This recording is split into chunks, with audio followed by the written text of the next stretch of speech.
Welcome to the AskChris Real Estate Podcast with Chris Phillips from Keller Williams.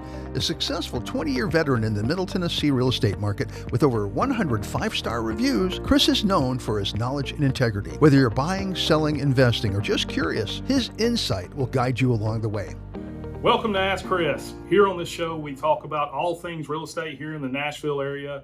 And we're going to be talking about Lending 101 today. And today I have a guest, and it's one of our returning guests, David Manier with Primis Mortgage. And David, glad to have you today. World famous Murfreesboro native here, right. lending extraordinaire at your service. That's right. And Murfreesboro is about 25, 30 miles south of Nashville. So when we talk about Murfreesboro or Nashville, we're using those terms loosely because obviously those markets are very different. But however, the Nashville area is what most people know in our viewing area. So let's get into this Lending 101. We want to get really basic today, David. Yeah, so let's do it. Let's talk about it. The first thing is get pre-approved before you fall in love with a house. Yeah, so getting pre-approved is huge, right? Before you know what you can actually afford and like what you want, you need to figure out what can you actually afford. What are you looking for? Like, can you even make the payments on this, right? We need to figure out what your situation look like before you even start any house hunting at all.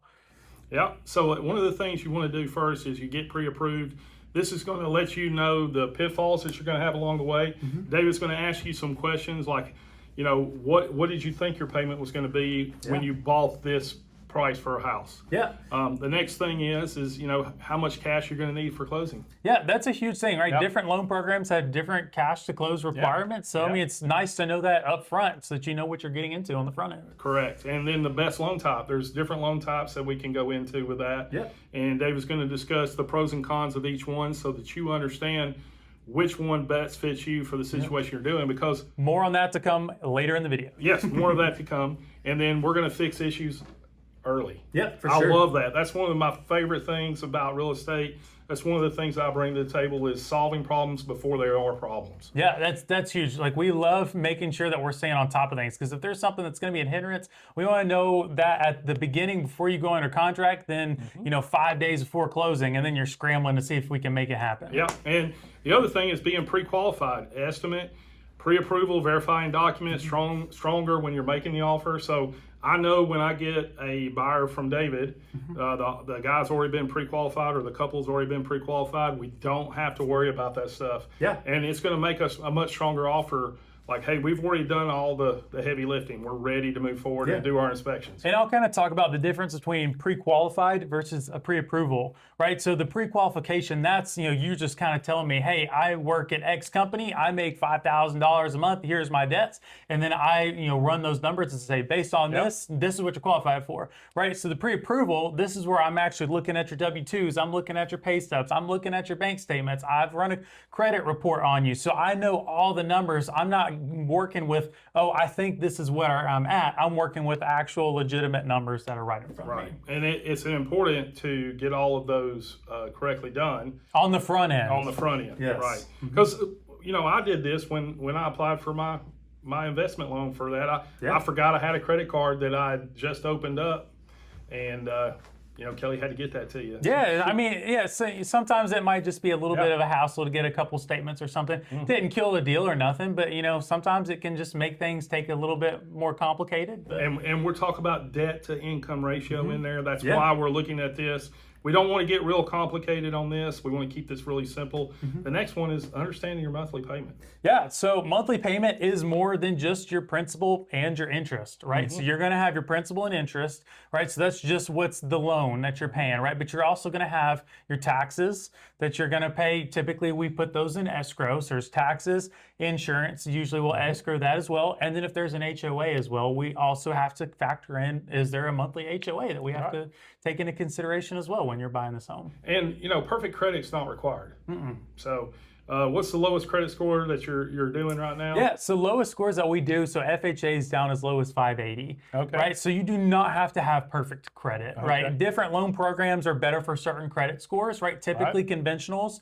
I usually go, if you're 700, 720 and up, usually conventional is a really good option. If you're not quite that high on your credit scores, if you're kind of more in the sixes, FHAs are usually a really good loan program for those people. Okay. Yeah. So keep that in mind. You don't have to have a perfect credit score to buy a house. Obviously, the better credit score, the better interest rate you're going to get. But sometimes if it's a government loan, it's already pretty much predetermined because of the FHA, right? Yeah, so FHA loans usually are a little bit lower on interest rates, right? But kind of going back to what you just said, right? The better your credit score is, the better your rate's going to be. So yeah. All right, and then we got loan types. We don't want to deal too much in this because we've covered this in another episode that you and I've done. So what are some of the loan types that we have? Yeah, so the main four, right? So you have conventional, you have FHA, you have VA, and you got USDA. So those are typically the main four loans that we're looking at if, whenever I'm trying to pre-qualify somebody. There are so many other loan programs out there, Chris. I could probably talk for, an hour plus on all the different loan programs that we have. But those are the main four, and we have other ones such as jumbo loans, and we also have a lot of non-QM loans. So those are kind of more specialty products. So for people that are self-employed that don't necessarily fit into the normal box of lending, right? We have special products for them too. That's awesome.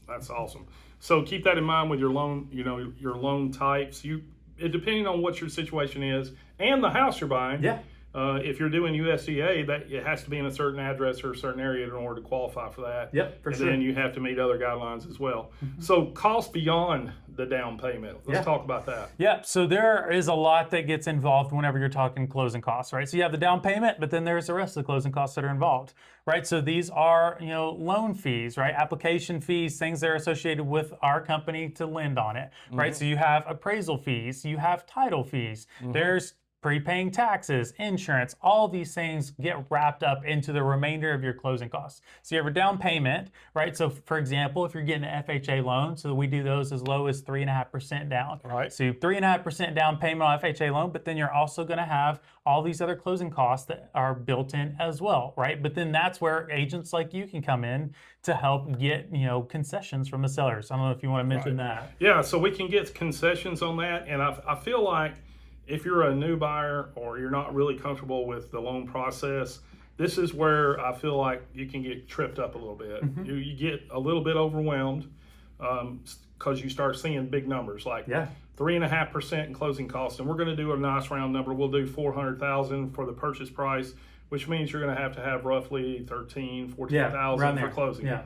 So that's a big number, and we can go and usually ask the seller to pay for that. And we're going to talk about that in another episode where now the buyer is able to get more of that closing costs paid for and has been successful in that. And then the other part is, hey, there's going to be some other upfront costs, like you're going to have to pay for your inspection out of your pocket.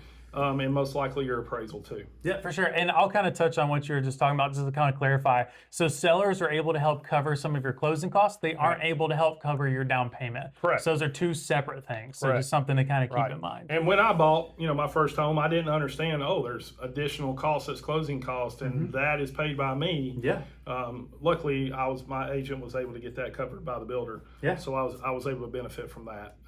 So the next one's rate versus payment. Let's talk about that. Yeah, rate versus payment. I have these conversations all the time, right? People think, I cannot buy a house until the loan, until my rate's in the 4s. Yeah. It's like, okay, well, is it you need your rate to be in the 4s, or is there a specific payment that you're comfortable with, right? And so a lot of times I can sit down with somebody and talk to them and say, hey, where are you comfortable with? Like, what payment are you able to make to where you're comfortable and you're not going to be breaking the bank to make this payment? Right.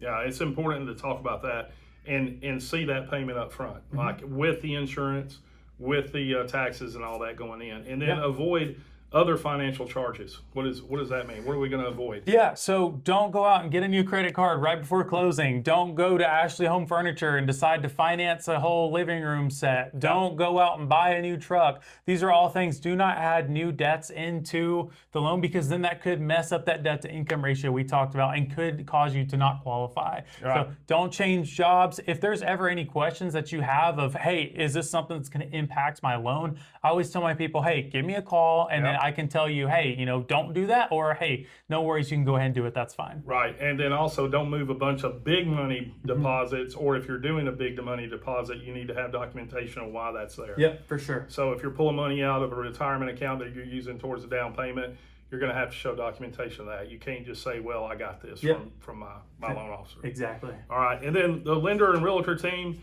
the lender manages the financing, the agent manage the property and negotiation, and they stay in constant contact. I mean, that's the great thing about working with us is it's seamless, and David knows what I expect of him, and I know what David expects of me. So it makes it really easy for us to meet those goals. And we talk about that on a regular basis so that we can meet what our clients are looking for. Yeah, so 100%. I think definitely get a good team in your corner, right? Yeah. You don't just want somebody that's never really done real estate before, or you don't want to be working with a loan officer that's never closed a deal before in his life, or some other company where you can't even get a hold of the person that's handling your transaction. And that's the great thing about David. You know, he was born and raised in real estate. His mom was a real estate agent. He was brought up through the ranks, so he understands the real estate side of the things. Oh, yeah. We've been doing this for 20 years, Kelly and I have, so we're going to make a good fit in what we're looking for. Whether you're a first-time home buyer or a seasoned veteran, we're going to be able to help walk you through this. And things that the whole demographics change all the time. And right now, here in 2026 in the summer, it is vastly changing rapidly. So we've got to be on our toes all the time for that. So, so if y'all have other questions about lending one-on-one, I want you to reach out to us. We appreciate you tuning in to Ask Chris. We'd love for you to subscribe and click that like button down below. And we look forward to seeing you again in another episode. Thanks for watching. See ya. For answers to all your real estate questions, ask Chris at the Phillips Group, Murfreesboro, Tennessee.